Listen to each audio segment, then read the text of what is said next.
Nah, Bapak Ibu yang kemuliakan, ini menunjukkan bahwasanya eh, doa yang orangnya tersebut tidak hadir atau kita doakan secara diam-diam mendoakannya, ini menunjukkan keutamaannya.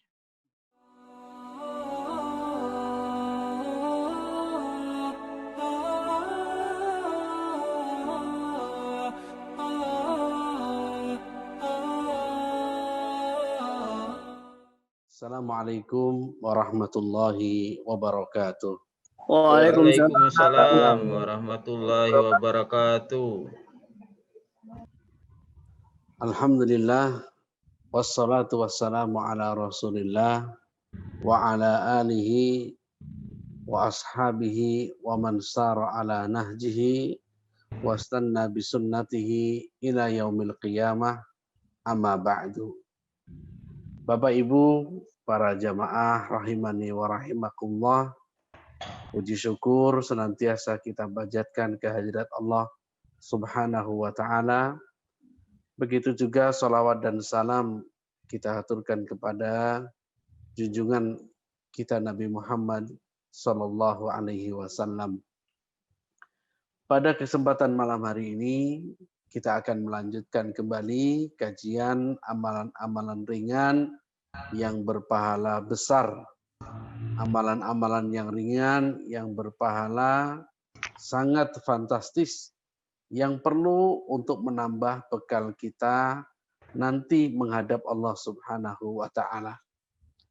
Bapak Ibu jamaah rahimani wa rahimakumullah, setelah kemarin pada pertemuan-pertemuan sebelumnya kita membahas 8 amalan yang mungkin di antara 8 ini salah satunya bisa kita rutinkan.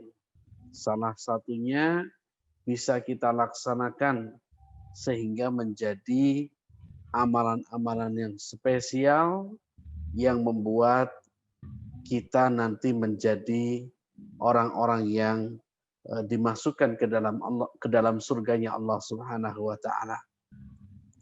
Bapak Ibu jamaah rahimani wa rahimakumullah, kemarin banyak sekali amalan-amalan seperti pada pertemuan yang kemarin tentang sholat syuruk, kemudian juga kemarin kita membahas tentang amalan yang ringan berupa menjawab adzan, kemudian sholat setelah wudhu, dan beberapa amalan-amalan yang telah kita jelaskan. Pada kesempatan malam hari ini kita akan tambah kembali. Barangkali amalan yang kemarin kita masih kesulitan. Kita masih berat untuk melaksanakannya. Maka mungkin amalan yang berikut ini akan membuat Bapak Ibu bisa mengamalkan amalan-amalan tersebut. Mungkin bisa dibuka, bisa dilihat Bapak Ibu di layar tentang amalan-amalan yang akan kita bahas pada kesempatan malam hari ini. Itu 5 amalan ringan berpahala besar, sesi keempat. Yang pertama, 5 amalan tersebut adalah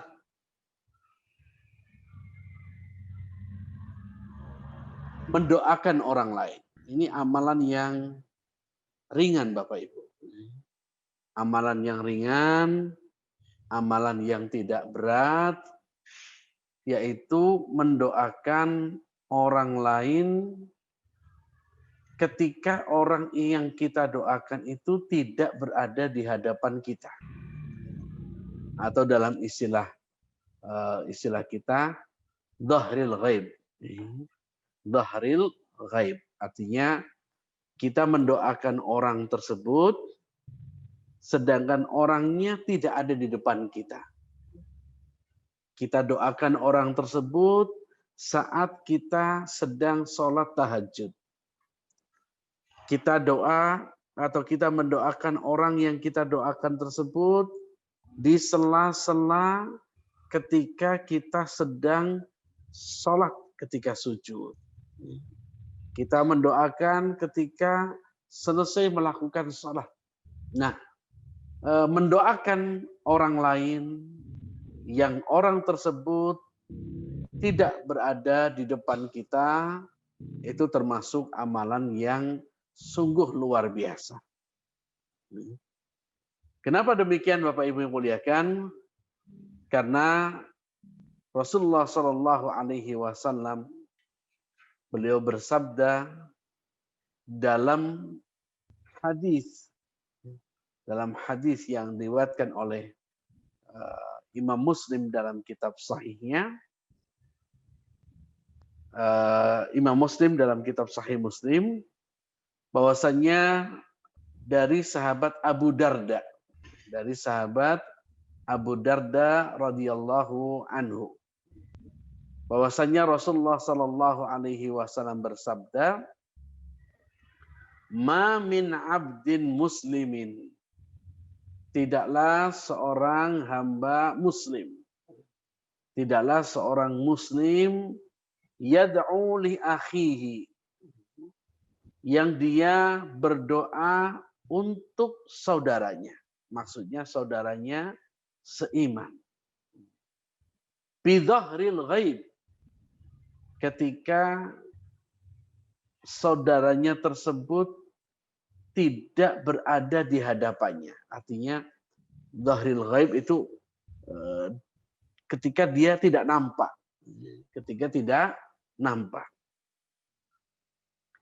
Illa qalal malak. Nah, kecuali orang-orang yang mendoakan orang lain ketika orang lain tersebut tidak berada di hadapannya, illa qalal malakul muwakkil, kecuali Allah akan perintahkan malaikat-malaikat yang ditugaskan untuk mengaminkan doa. Jadi ada malaikat Allah itu jumlahnya triliunan, bahkan miliaran tidak terhitung. Nah, di antara tugas-tugas malaikat ini, ada malaikat yang bertugas khusus ngamini doa. Jadi ketika ada seorang muslim berdoa, ini si malaikat ini mengatakan amin, amin, amin. Jadi Bapak Ibu yang saya muliakan, ketika orang berdoa, maka malaikat tersebut di samping orang tersebut mengatakan amin, amin. Lalu dia mengatakan walaka bimithli, dan bagimu seperti apa yang kau doakan, dan bagimu seperti apa yang kau doakan. Nah, Ibu Bapak jamaah rahimani wa rahimakumullah, berkaitan dengan hadis ini,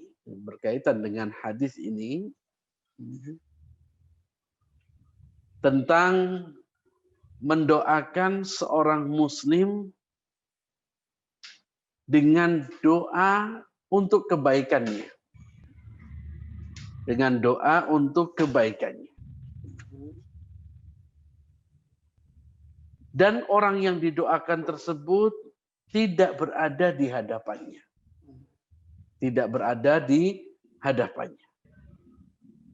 Nah, Bapak Ibu yang kemuliakan, apa yang disebutkan dalam hadis tadi sebenarnya sudah banyak ayat-ayat yang menyebutkan keutamaan mendoakan orang lain. Tentu Bapak Ibu, kita dianjurkan untuk berdoa diri sendiri. Itu yang wajib. Tetapi selain kita berdoa pada diri sendiri, kita juga berdoa atau mendoakan orang lain. Dan itu dicontohkan dalam ayat firman Allah Subhanahu wa taala dalam surat Al-Hasyr. Allah taala berfirman, "Walladzina ja'u mim ba'dihim." Dan orang-orang yang datang setelah mereka, yaitu orang-orang Muhajirin dan orang-orang Ansar, orang-orang yang datang setelah Muhajirin dan Ansor. Yaquluna Rabbana ighfir lana. Mereka berkata, Rabbana ighfir lana. Ya Allah, ya Rabb kami, ampunilah dosa-dosa kami. Wali ikhwanina alladzina sabaquna bil iman. Dan ampunilah dosa saudara-saudara kami yang telah lebih dulu beriman dari kami. Perhatikan dalam ayat ini, para sahabat dulu, mereka mendoakan pendahulunya dengan mengatakan, ampunilah kami dan ampuni orang-orang sebelum kami yang telah lebih dulu beriman daripada kami. Ini sebuah contoh bagaimana perlakuan para sahabat. Kita lihat firman Allah Ta'ala yang lain dalam surat Muhammad. Allah berfirman, wastaghfir li dzambik walil mu'minina wal mu'minat. Allah berfirman, dan mohonlah ampunan bagi dosa-dosamu, dan mohonlah ampunan bagi orang-orang yang beriman, yang pria maupun yang wanita. Jadi kita juga mendoakan. Maka sering dalam doa-doa yang sering kita dengar, Allahumma ighfir lil muslimina wal muslimat wal mu'minina wal mu'minat. Ketika kita berdoa, Allahumma ighfir lil muslimina wal muslimat wal mu'minina wal mu'minat, itu artinya ya Allah, ampunilah saudara-saudara kami yang mukmin ataupun yang mukminah, yang muslim ataupun yang muslimah, yang masih hidup bersama kami ataupun yang sudah mendahului kami. Nah, ini merupakan doa kita kepada orang lain, dan itu memiliki fadilah yang luar biasa. Allah juga berfirman dalam surat Ibrahim. Dalam surat Ibrahim ayat 41 Allah berfirman, Rabbana ighfirli wali walidayya walil mu'minina yauma yakumul hisab. Ya Allah, ya Rabb kami, berilah ampun kepada aku, kepadaku dan kedua orang tuaku, dan kepada sekalian orang-orang yang beriman pada hari terjadinya hisab. Nah, ini Bapak Ibu yang muliakan, contoh-contoh yang telah dilakukan para pendahulu-pendahulu kita, mereka mendoakan orang-orang yang beriman sebelum mereka. Belum lagi disebutkan dalam hadis tadi yang kami sebutkan dari Abu Darda radhiyallahu anhu, di mana Abu Darda radhiyallahu anhu menyebutkan, tidaklah seorang mukmin yang berdoa untuk saudaranya sesama mukmin, maka malaikat akan mengatakan, dan engkau akan mendapatkan doa seperti yang engkau panjatkan untuk orang lain. Kemudian dalam hadis yang lain juga kita lihat Bapak Ibu yang muliakan, dari hadis yang diriwayatkan oleh Imam Muslim dari Abu Darda juga, bahwasanya da'watul mar'il muslimi li akhihi bi dhahril ghaibi mustajabatun. Nah, ini dalam hadis yang lain menyebutkan tentang sifat doanya.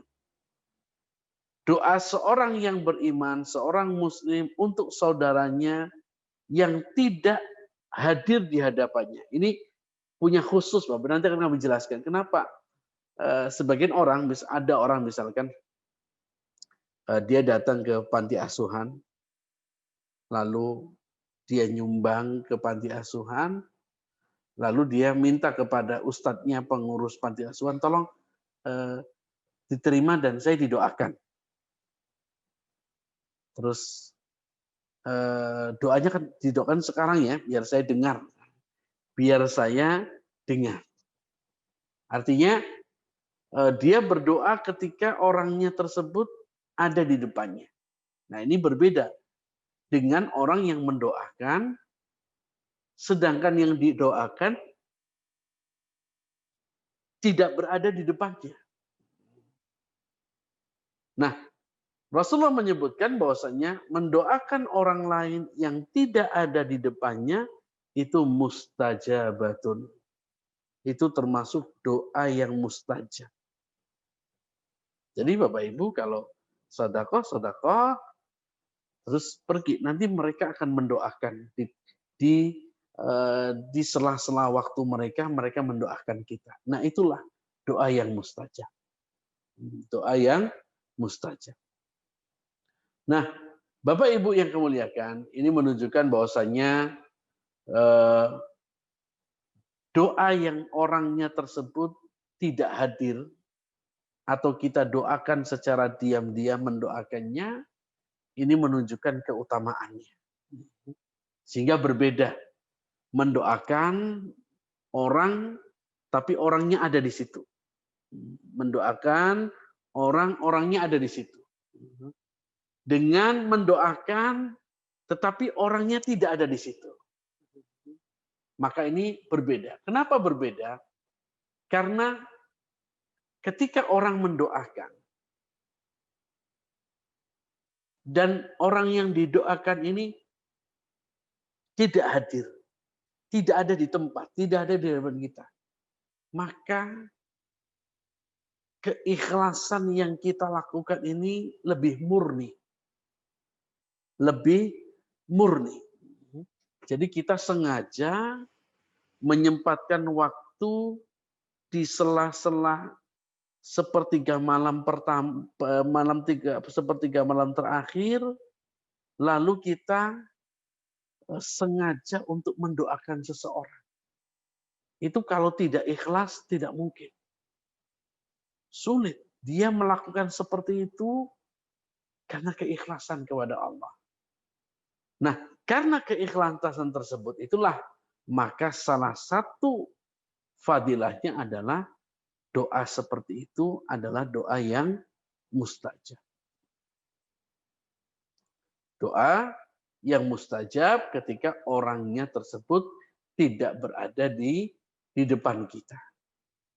Nah, Bapak Ibu jamaah rahimani wa rahimakumullah, maka pelajaran yang bisa kita petik dari poin yang pertama ini adalah yang pertama bahwa agama Islam ini senantiasa mendorong umatnya agar dapat mengikat hubungan antara saudara sesama muslim dalam berbagai keadaan dan di setiap tempat. Sehingga apa? Kita ini doa yang kita ucapkan sesama muslim, kita tidak mendoakan dia, kita mendoakan dia karena dia adalah sesama muslim. Maka ini membuat hubungan antara sesama muslim menjadi hubungan yang kokoh. Karena saling mendoakan, saling memberikan doa dan lain sebagainya. Ini salah satu pelajaran yang bisa kita petik dalam poin yang pertama ini. Kemudian yang kedua, doa yang dilantunkan kepada Allah untuk saudaranya yang tidak diketahuinya, maka ini menjadi doa yang mustajab. Menjadi doa yang mustajab. Makanya mungkin kalau kita misalkan, kan kalau mungkin Bapak Ibu yang waktu tidak umroh atau haji, kan biasanya ada orang yang ketika kita mau berangkat haji, dia bilang, Pak, Bu, tolong nanti saya didoakan ya. Saya didoakan.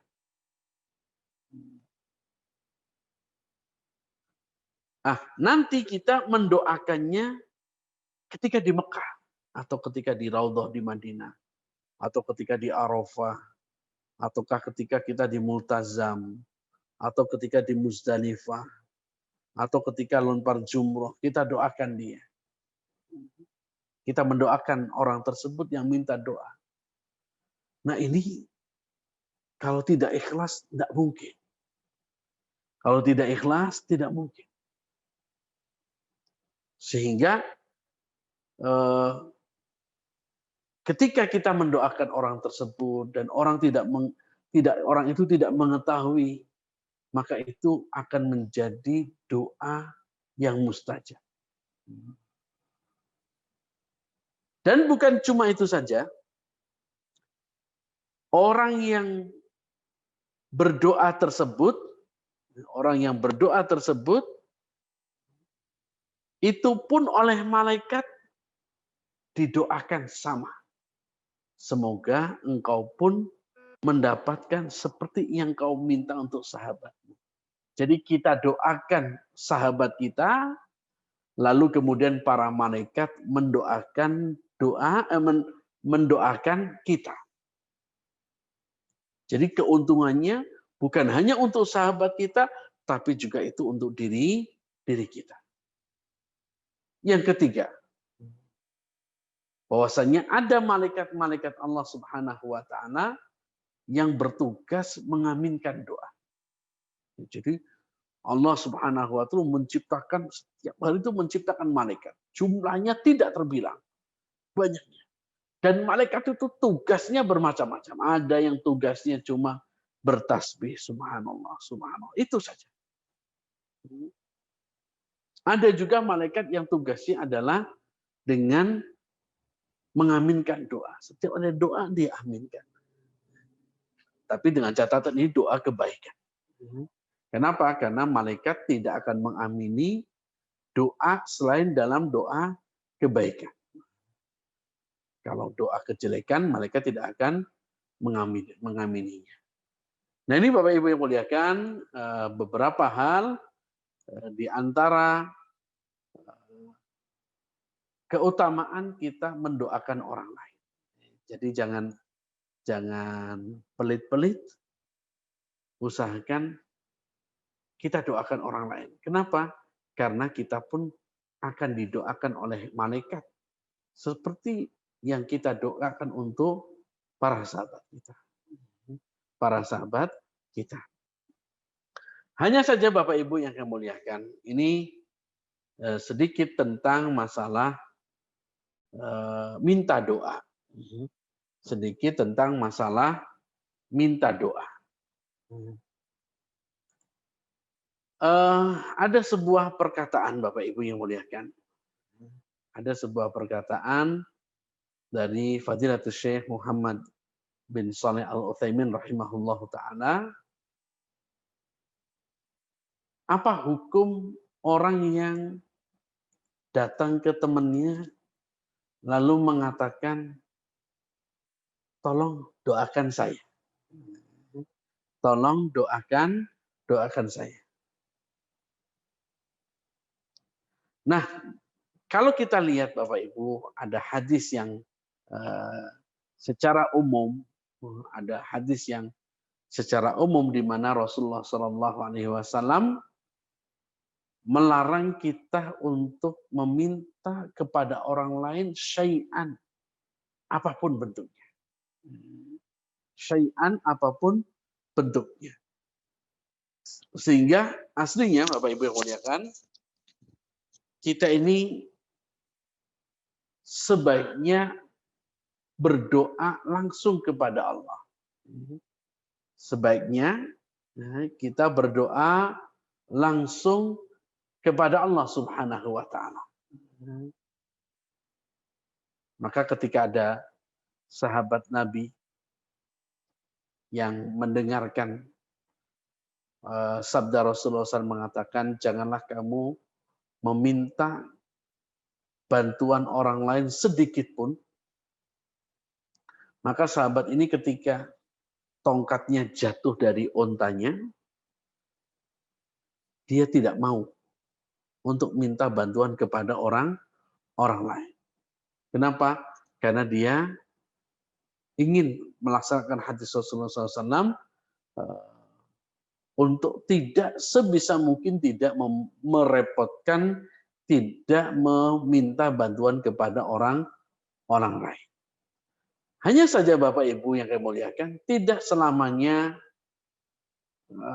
meminta bantuan kepada orang lain itu hukumnya tidak boleh. Jadi boleh-boleh saja, boleh-boleh saja kita minta kepada orang lain, tolong saya didoakan. Tidak masalah. Tidak jadi masalah. Kalau kita minta kepada orang lain untuk didoakan. Tetapi kalau misalkan ada dua pilihan. Saya minta tolong didoakan oleh Ustadz ini. Dengan saya doa sendiri. Mana pilihan utamanya? Misalkan ini, saya pengen naik haji. Saya pengen naik haji. Nah, ketika saya pengen doa naik haji, mana yang lebih afdal? Saya angkat tangan saya, lalu saya katakan, ya Allah, panggillah kami untuk melakukan ibadah haji.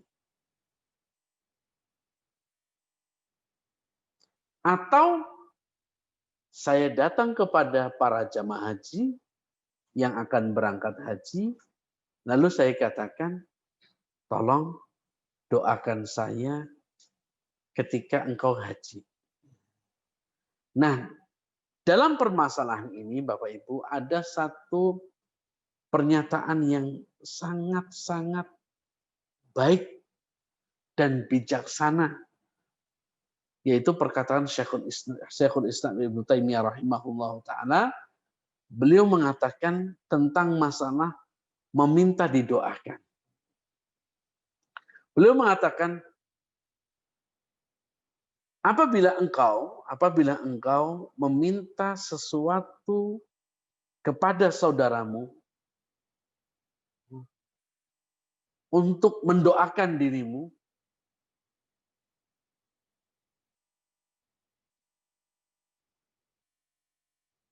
tetapi juga engkau berniat supaya orang tersebut mendapatkan kebaikan darimu dengan kebaikan yang engkau terima.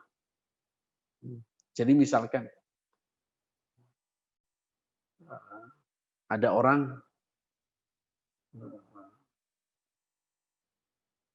teman akrab kita datangi, tolong doakan saya supaya rezekinya lancar, supaya rezekinya barokah. Dengan niatan satu, untuk kemaslahatan saya, karena boleh jadi ketika dia mendoakan sayanya tidak ada, itu jadi doa yang mustajab. Atau yang kedua, untuk kepentingan si orang yang mendoakan. Karena begitu dia mendoakan saya, maka berarti malaikat akan mendoakan semisal kepada dia seperti doa yang dia mintakan untuk diri saya. Nah, kalau bentuknya seperti ini, jadi kalau misalkan kita minta kepada orang lain, tolong doakan saya supaya saya bisa beli rumah. Nah, dalam niatan saya, kenapa saya minta tolong dia? Yang pertama, supaya kalau dia doa, maka doanya mustajab. Karena saya tidak berada di depannya. Maka doa mustajab. Yang kedua, ketika dia mendoakan saya, maka malaikat akan membalas mendoakan dengan doa yang semisal apa yang dia ucapkan di dalam doanya. Sehingga dia mendapatkan keutamaan yang sama. Nah, ini kalau seperti ini, maka hukumnya tidak tercela. Tidak tercela.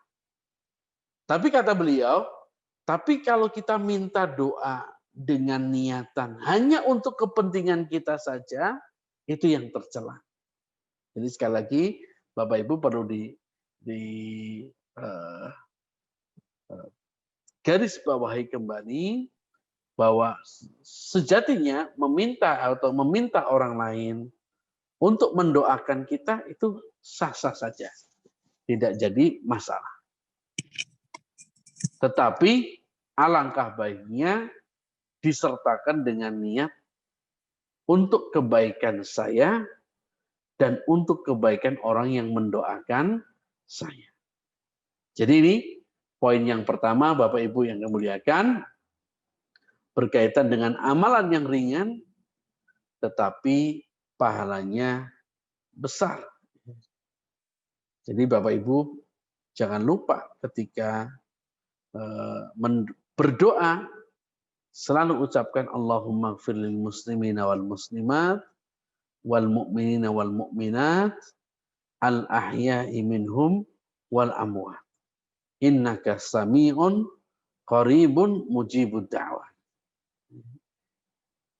Ya Allah, ampunilah orang-orang muslim dan muslimah yang mukmin ataupun yang mukminah yang masih hidup bersama kami ataupun yang sudah mendahului kami, sesungguhnya Engkau adalah Zat yang maha menjawab semua permohonan-permohonan kami. Nah, ini kita doakan, maka setiap orang yang beriman akan mendapatkan manfaat dari doa yang kita panjatkan. Seluruh orang yang beriman. Kalau kita berdoa, Allahumma gfir lil muslimina wal muslimah. Nah, baik Bapak Ibu, yang kedua. Ini amalan yang kedua. Amalan yang ringan, tetapi memiliki pahala yang sangat besar. Yang kedua adalah, nah ini khusus, bukan khusus sih, tapi ini lebih ke ibu-ibu ini. Yaitu doa masuk pasar. Doa masuk mal. Doa mau berbelanja. Doa mau berbelanja. Kenapa? Ya, karena biasanya yang suka belanja itu memang ibu-ibu. Nah ini ternyata ibu-ibu, di samping ibu-ibu bisa refreshing ketika jalan-jalan di mall, tetapi jangan lupa jalan-jalan di mallnya ini bernilai ibadah. Jalan-jalan di pasarnya itu ada nilai ibadahnya. Ada nilai ibadahnya. Bagaimana bisa kita masuk mall, kita masuk pasar, masuk tempat perbelanjaan kok mendapatkan pahala? Ini yang akan kita bahas Bapak Ibu. Doa masuk pasar maka akan mendapatkan 3 juta keutamaan. 3 juta. 3 juta keutamaan.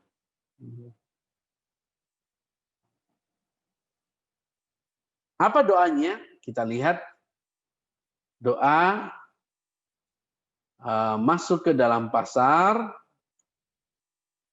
dari sahabat Salim bin Abdullah bin Umar. Bahwasanya Rasulullah Shallallahu Alaihi Wasallam bersabda, "Man dakhala suq,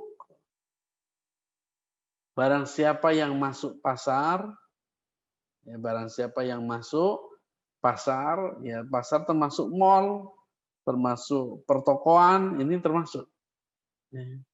Barang siapa yang masuk mall, pertokoan, faqala, lalu dia membaca zikir, membaca zikir. Apa zikirnya? La ilaha illallah wahdahu la syarikalah, lahul mulku wa lahul hamdu, yuhyi wa yumit. Jadi ada tambahan. La ilaha illallah wahdahu la syarikalah, lahul mulku wa lahul hamdu, yuhyi wa yumit. Ditambah lagi wa huwa hayyun la yamut. Wa huwa hayyun la yamut biyadihil khair wa huwa ala kulli syai'in qadir. Jadi kami ulangi lagi. Dzikir masuk pasar. La ilaha illallah wahdahu la syarikalah, lahul mulku wa lahul hamdu, yuhyi wa yumit, wa huwa hayyun la yamut. Tambahannya wa huwa hayyun la yamut biyadihil khair. Ditambah wa huwa hayyun la yamut biyadihil khair wa huwa ala kulli syai'in qadir. Maka barang siapa yang membaca zikir ini, ketika dia masuk ke dalam pasar, maka kataballahu lahu alfa alfi hasanah. Maka dia akan dicatat oleh Allah Subhanahu wa taala 1.000.000 pahala. 1.000.000 kebaikan. Jadi orang yang membaca zikir ini ketika masuk pasar, dia akan mendapatkan 1.000.000 pahala. 1.000.000 kebaikan. Bukan cuma itu saja. Wa maha anhu alfa alfi sayyi'ah. Dosanya pun akan dihancurkan. Dosanya akan dihapuskan oleh Allah Subhanahu wa taala. 1.000.000 dosa. 1.000.000 kesalahan. Nah, berarti 2 juta. Yang 1.000.000 dapat pahala, 1.000.000 ngurangi dosa. Yang ketiga, wa rafa'a lahu alfa alfi darajat. Kemudian Allah Subhanahu wa taala akan berikan kepadanya 1.000.000, akan ditingkatkan derajatnya, oleh Allah Subhanahu wa taala 1.000.000 derajat. Luar biasa Bapak Ibu. Luar biasa kita melakukan aktivitas yang hampir kita anggap ini kan aktivitas yang duniawi. Ini kan aktivitas yang apa ya? Aktivitas yang kita anggap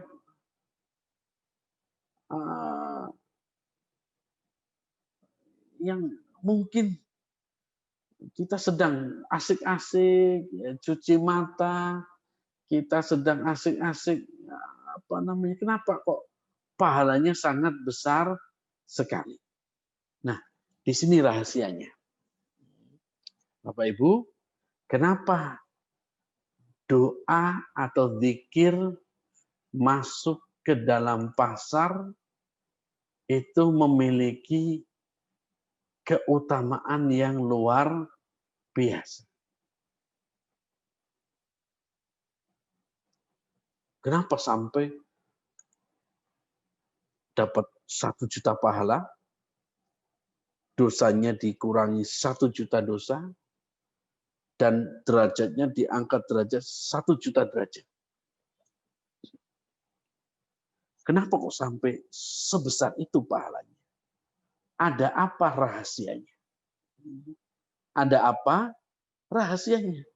Jadi tidak mungkin amalan ini kok ringan tapi kok pahalanya besar sekali, nggak ada rahasianya. Kenapa Bapak Ibu? Kita lihat.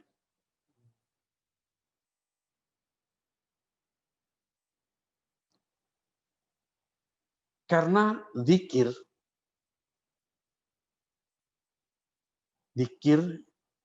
yang dibaca di pasar, zikir yang dibaca di mal,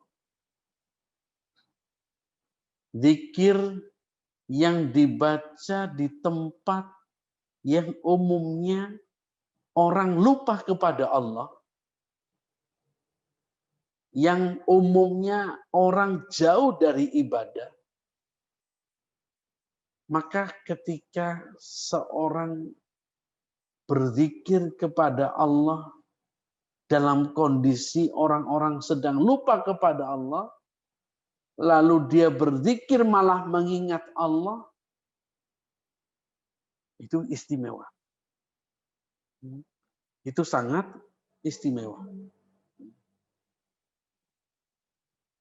Kita berzikir di saat orang sedang lupa. Kita berzikir ingat kepada Allah, ingat akhirat di saat orang sedang pada terbuai dengan manisnya dunia. Ini luar biasa.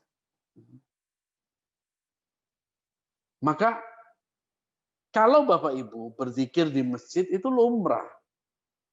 Bapak Ibu habis sholat zikir itu wajar. Apalagi di situ banyak orang yang juga ikut berzikir. Itu sesuatu yang wajar.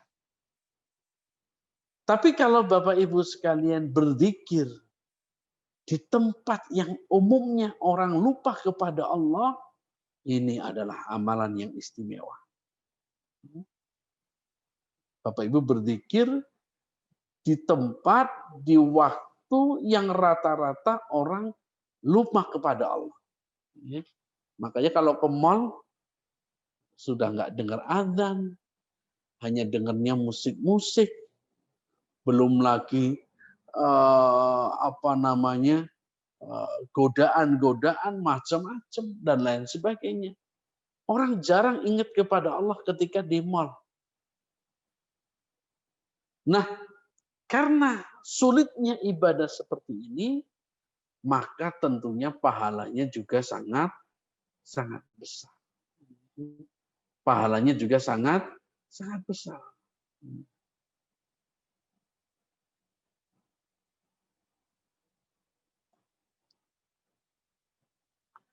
Sehingga Bapak Ibu muliakan, para ulama ada yang seperti Ibnu Rajab Al-Hambali, beliau mengatakan qala ba'dus salaf.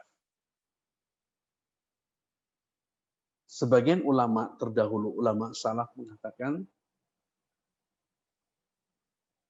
Dzakirullah fil ghafilin, zikrullah fil ghafilin, berzikir mengingat Allah di tengah-tengah kerumunan orang yang sedang lupa kepada Allah.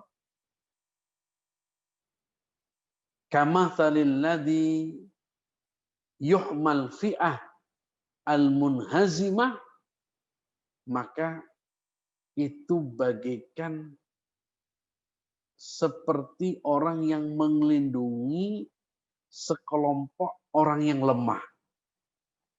Melindungi sekelompok orang yang lemah. Jadi orang yang sedang lupa kepada Allah itu seperti orang yang lemah. Lalu satu orang zikir, maka dia seperti melindungi semua orang yang sedang dalam keadaan lemah. Sehingga beliau mengatakan, walau laman yadhkurullah fi ghaflatin nas lahalakan nas. Ini dalam kitab Lataiful Ma'arif, Ibnu Rajab mengatakan, andai saja, bukan karena keadaan orang yang berzikir di tengah kelalaian manusia, niscaya orang-orang yang banyak yang sedang lupa kepada Allah ini, dia akan binasa. Maka Bapak Ibu yang muliakan,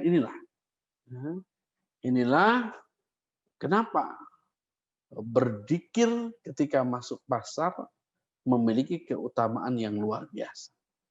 Makanya dalam hadis Rasulullah SAW, beliau menyatakan sebaik-baik tempat yang dicintai oleh Allah adalah masjid. Di muka bumi ini tidak ada tempat yang paling dicintai Allah selain masjid. Jadi kalau Bapak Ibu kok keluarganya, anak-anaknya kecil kok senengnya main di masjid, alhamdulillah. Kenapa? Karena masjid tempat yang paling dicintai oleh Allah di permukaan bumi ini. Sedangkan tempat yang paling dibenci oleh Allah Subhanahu wa taala, tempat yang paling dibenci oleh Allah Subhanahu wa taala di muka bumi ini adalah pasar. Adalah pasar. Jadi tempat yang paling dicintai di muka bumi ini adalah masjid, dan tempat yang paling dibenci oleh Allah Subhanahu wa taala adalah pasar. Kenapa Bapak Ibu pasar kok dibenci oleh Allah? Satu tadi, orang yang sedang di pasar itu jarang yang mereka ingat kepada Allah. Kenapa? Mereka lalai. Mereka lupa saat azan, lupa. Yang kedua, pasar ini tempatnya orang berbuat curang. Pasar ini tempat orang bersumpah palsu, dusta. Contoh, ketika tawar-menawar, oh maaf saya enggak, kula mboten nglarangke. Kula mboten nglarangke. Padahal harganya mahal. Atau dia mahalkan. Atau dia mengatakan, ngapunten, niki kalau ditawar sekian belum bisa karena kulaannya saja belum masuk. Padahal dia bohong. Padahal dia kulaannya tentu sudah mendapatkan keuntungan dari situ. Tapi dia bersumpah dengan sumpah yang palsu. Dan kadang-kadang dengan menggunakan nama Allah, wallahi saestu, wallahi saestu. Kula mboten ngapusi. Ini banyak sekali penjual-penjual yang berdusta atas nama Allah dalam rangka untuk melariskan dagangannya. Nah, ini. Makanya kenapa Rasulullah mengatakan sebaik-baik tempat di muka bumi ini yang paling dicintai oleh Allah adalah masjid, dan seburuk-buruk tempat di muka bumi ini yang paling dibenci oleh Allah Subhanahu wa taala adalah pasar. Adalah pasar. Ini Bapak Ibu bisa amalkan. Kami ulangi kembali. Doanya adalah La ilaha illallah wahdahu la syarikalah, lahul mulku wa lahul hamdu biyadi, lahul mulku wa lahul hamdu yuhyi wa yumit wa huwa hayyun yuhyi wa yumit wa huwa hayyun wa huwa ala kulli syai'in qadir. Wa huwa ala kulli syai'in qadir. Di sini ada beberapa lafaz, ada yang lafaznya ditambah dengan lafaz yang lain, ada yang lafaznya singkat, ya, seperti dalam riwayat yang lain banyak la ilaha illallah wahdahu la syarikalah, lahul mulku wa lahul hamdu wa huwa ala kulli syai'in qadir. Itu ada yang seperti itu. Ada juga yang la ilaha illallah wahdahu la syarikalah, lahul mulku wa lahul hamdu yuhyi wa yumit wa huwa ala kulli syai'in qadir. Ini lafaz doa atau zikir ketika kita masuk ke pasar. Baik Bapak Ibu yang muliakan, ini yang poin yang kedua. Ini poin yang kedua berkaitan dengan eh,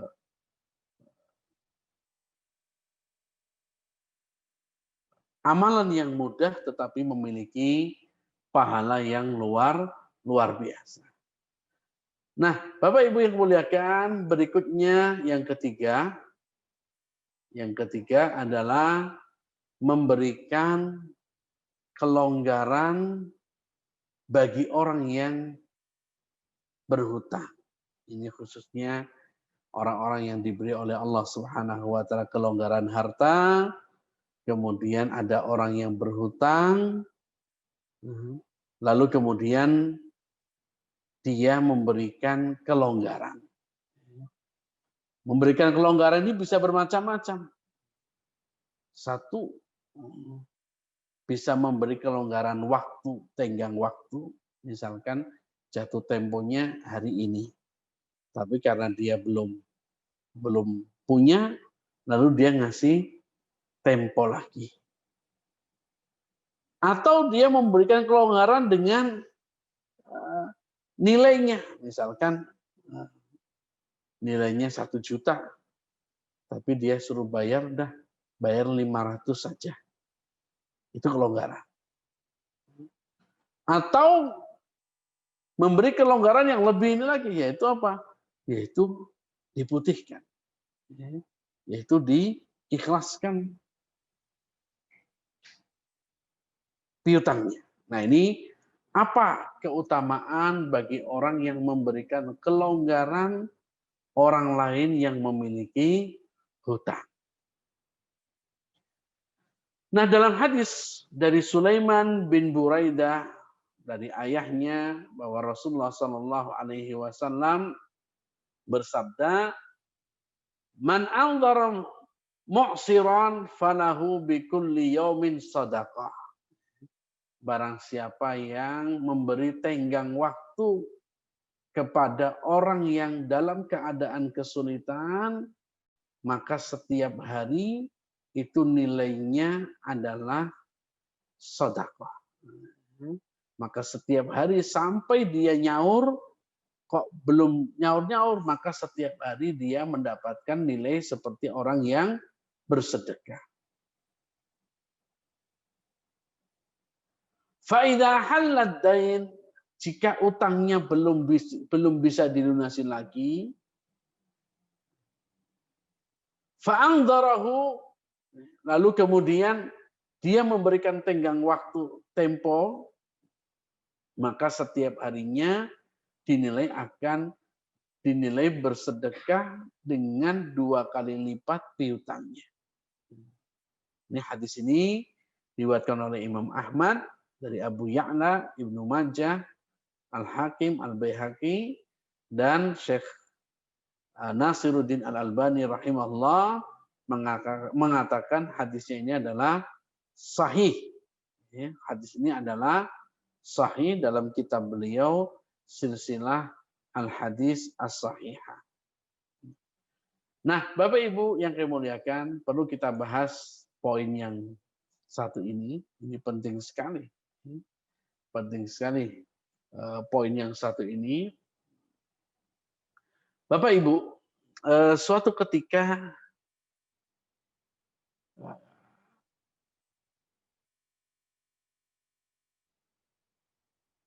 ada seorang murid daripada Al-Imam Muhammad bin Hasan Asy-Syaibani. Beliau ketika diminta oleh salah satu muridnya. Muridnya datang kepada gurunya, "Wahai guru, beliau mengusulkan bagaimana kalau engkau mengarang kitab tentang zuhud." Zuhud itu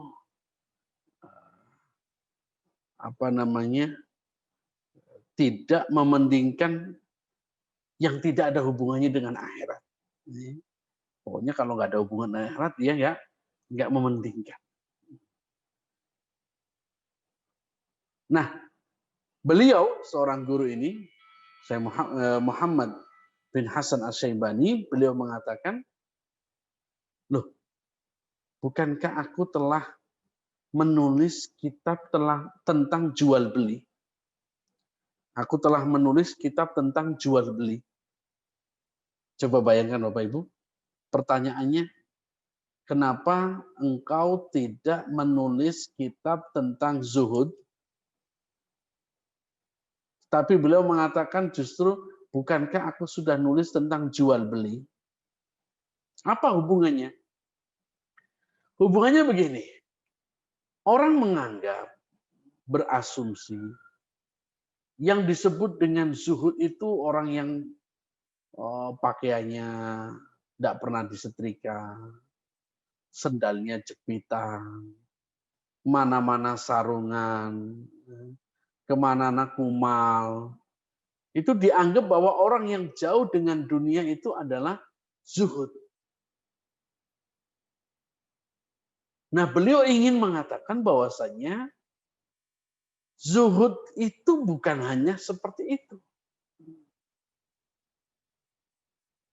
Ketakwaan seseorang itu tidak dilihat dari ibadahnya saja. Tidak. Ketakwaan orang tidak dilihat dari ketika dia masjid. Tidak. Tapi juga termasuk dalam tindak tanduknya. Itu juga ketakwaan. Ketika dia berurusan dengan orang lain dalam masalah keuangan, itu juga bagian daripada ketakwaan. Makanya Allah berfirman, ya ayyuhalladzina amanu dkhulu fis-silmi kafah. Wahai orang-orang beriman, masuklah ke dalam Islam secara total. Jadi jangan sampai beriman hanya di masjid, bertakwa, takut kepada Allah di masjid, tapi begitu berdagang nipu. Begitu utang tidak mau bayar. Ini tidak bertakwa. Jadi Bapak Ibu yang muliakan, kita bertakwa kepada Allah secara kafah, secara sempurna. Nah, salah satunya adalah kita bertakwa kepada Allah dalam urusan muamalah. Khususnya terlebih khusus adalah dalam masalah utang piutang. Bapak Ibu, silakan Bapak Ibu lihat dalam Al-Quran. Mana ayat yang terpanjang dalam Al-Quran? Mana ayat yang paling panjang 30 juz? Yang paling panjang itu ada dalam surat Al-Baqarah ayat 282. Bisa dicek. Itu kalau dalam mushaf yang standar, itu 1 halaman penuh. Itu tidak terputus 1 ayat. Jadi 1 ayat full itu 1 halaman. Dan ayat itu Al-Baqarah ayat 282. Nanti dicek Bapak Ibu. Nanti bisa dicek, dilihat di Quran. Al-Baqarah 282 itu 1 halaman full 1 ayat. Tidak terputus. Dan ayat itu berbicara tentang utang piutang. Utang piutang. Jadi, Bapak Ibu yang saya muliakan, kita tidak meragukan lagi bahwa memberikan piutang kepada orang lain itu perbuatan terpuji. Yang dianjurkan di dalam syariat. Dan itu termasuk bagian daripada mengamalkan hadis Nabi yang berbunyi, barang siapa yang melapangkan seorang mukmin dari kesempitan dunia, maka Allah akan melapangkan untuknya untuk dunia dan akhirat. Nah, Bapak Ibu yang muliakan,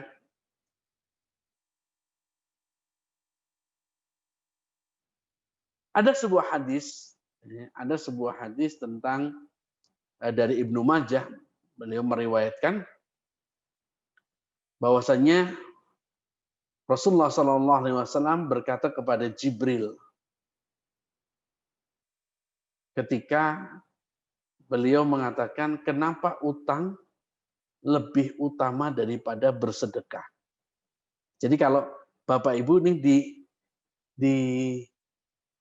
diberikan pilihan, saya mau ngasih utang atau saya mau bersedekah? Pertanyaannya, mana yang lebih afdol? Atau apakah saya bersedekah ataukah saya ngasih utang kepada orang lain? Ketika itu Jibril, meskipun hadis ini statusnya dhaif, hadis ini statusnya dhaif, Jibril mengatakan, beliau mengatakan yang lebih utama adalah memberi utang daripada sedekah. Kenapa? Karena orang yang meminta-minta, yang kita beri sedekah, itu kadang-kadang dia masih punya sesuatu.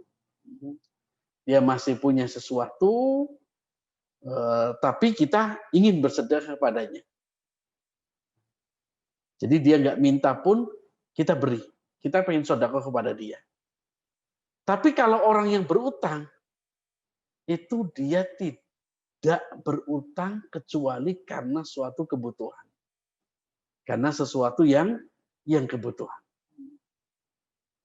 Sehingga di sini kata para ulama bahwasanya jika ada dua pilihan dalam amalan, apakah saya harus memberikan hutang ataukah saya bersedekah, maka kata para ulama yang lebih afdal adalah memberikan hutang kepada orang lain. Karena orang hutang itu tidak lain kecuali dia butuh. Tapi kalau kita sedekah kepada orang lain, belum tentu orang itu butuh. Mungkin dia miskin, tapi dia masih punya. Tapi kalau orang hutang, itu biasanya dia sangat membutuhkan. Nah, ada etika-etika Bapak Ibu yang muliakan, ini yang harus dikerjakan Bapak Ibu ketika kita kita berhutang. Maka yang pertama, hutang itu tidak boleh mendatangkan keuntungan bagi si pemberi utang. Ini kaidah Bapak Ibu. Jadi memberi utang itu murni adalah sosial. Sehingga ketika memberi utang itu kok dimasuki niatan untuk mencari keuntungan, pasti bermasalah. Kenapa? Karena memberi utang itu hukum dasarnya adalah murni sosial. Makanya kaidah fikih dalam hadis mengatakan kullu qardin jarat fihi naf'an fahuwa riba. Setiap hutang piutang yang membawa keuntungan bagi si pemberi utang, si pemberi pinjaman, maka itu hukumnya adalah riba. Nah, ini etikanya. Satu, orang yang memberi utang itu jadi murni sosial.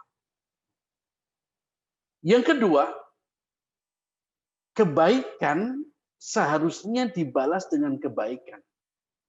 Itulah yang disebutkan dalam firman Allah Subhanahu wa taala. Surat Ar-Rahman. Hal jazaa'ul ihsan illal ihsan. Bahwasanya kebaikan itu harus dibalas dengan kebaikan. Mestinya seperti itu. Meskipun si pemberi utang itu tidak menginginkan adanya manfaat yang dia terima, tapi sebaiknya orang yang berhutang itu tahu diri. Sebaiknya orang yang berhutang itu tahu diri bahwa kebaikan itu dibalas dengan kebaikan. Sehingga apa? Sehingga tidak ada salahnya ketika si peminjam ini mengembalikan pinjamannya sesuai dengan pinjamannya, lalu dia tambahi. Misalkan saya kan pinjam 1 juta, ini saya kembalikan 1 juta. Tapi karena bantuanmu ini sudah membuat saya ini mendapatkan keuntungan yang banyak, maka saya tambahi 500.000. Itu tidak masalah. Tidak masalah. Kenapa? Lihat hadis Rasulullah SAW. Dari Abu Hurairah radhiyallahu anhu, ketika Nabi punya utang kepada seseorang berupa onta. Lalu orang ini nagih kepada Rasulullah. Orang ini nagih kepada Rasulullah. Lalu kemudian Rasulullah meminta sahabat untuk mencari onta yang umurnya sesuai dengan yang dihutangi, yang ketika beliau hutang. Ternyata tidak ada. Yang ada adalah onta yang lebih baik. Kata Nabi, berikan onta yang baik itu. Karena sebaik-baik kalian adalah orang yang paling baik di dalam mengembalikan. Kata Nabi, sebaik-baik kalian adalah orang yang paling baik dalam pengembalian. Jadi ini hadis yang membolehkan si peminjam ini nambahi. Tapi yang minjami tidak boleh ngasih syarat. Nanti tambahi ya, nggak bisa. Kalau itu nggak boleh. Tapi harus tahu diri. Jadi si peminjam tahu diri, si pemberi pinjaman tahu diri, yang meminjam juga harus tahu diri. Maka dari hadis Jabir bin Abdullah radhiyallahu anhu, beliau mengatakan, "Ataitun Nabiy sallallahu alaihi wasallam wa huwa fil masjid wa kana li alaihi dainun faqadani wa zadani." Ketika itu aku mendatangi Rasulullah SAW ketika beliau dalam masjid, sedangkan beliau mempunyai utang kepadaku. Jadi beliau nagih utang kepada Rasulullah SAW di masjid. Nagih, ya Rasulullah, dulu engkau utang seperti ini. Apa yang dilakukan oleh Nabi? Lalu beliau membayarnya dan memberikan tambahan.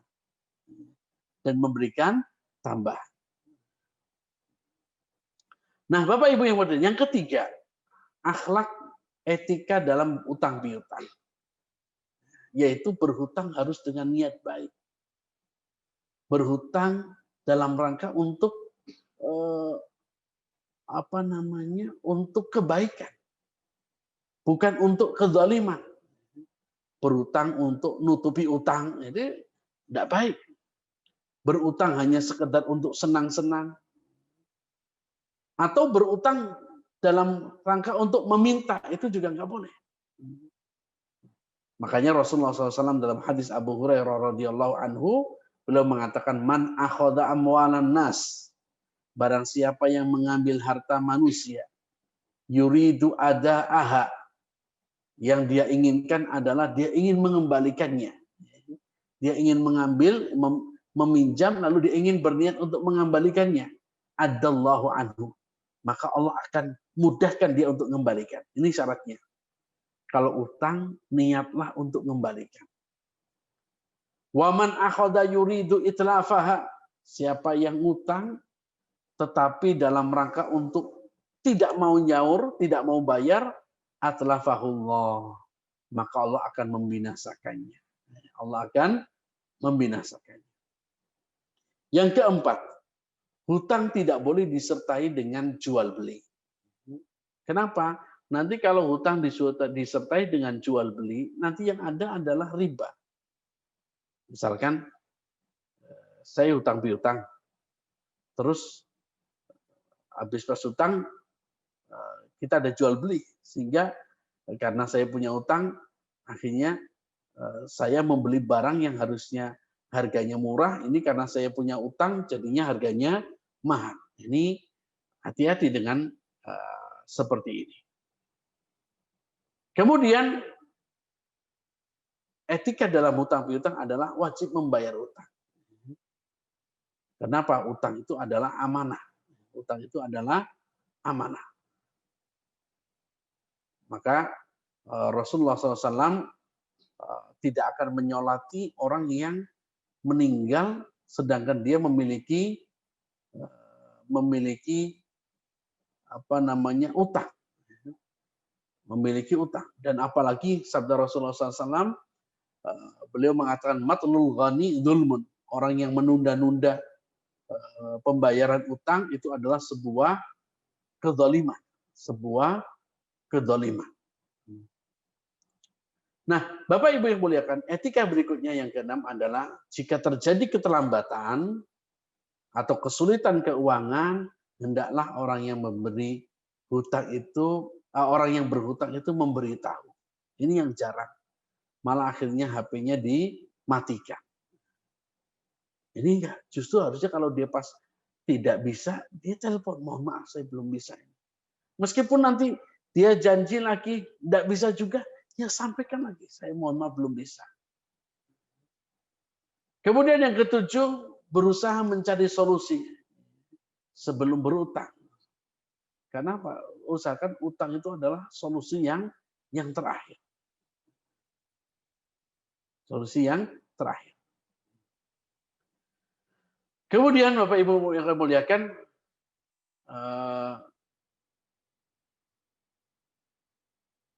bahwa orang-orang yang tadi sudah kita sampaikan, bahwa orang-orang yang memberikan keringanan-keringanan itu memiliki keistimewaan, yaitu dalam sabda Rasulullah SAW dari Hudzaifah, kuntu ubayyi'un nas fa'atajawwazu 'anil musiri, aku melakukan transaksi lalu aku menerima ala kadarnya bagi yang mampu membayar utang, wa ukhaffifu anil mu'siri faghufira lahu. Maka aku meringankan orang-orang yang tidak mampu atau ada kesulitan, maka dia diampuni oleh Allah Subhanahu wa taala. Nah, di sini ada sebuah kisah Bapak Ibu. Ada sebuah kisah ketika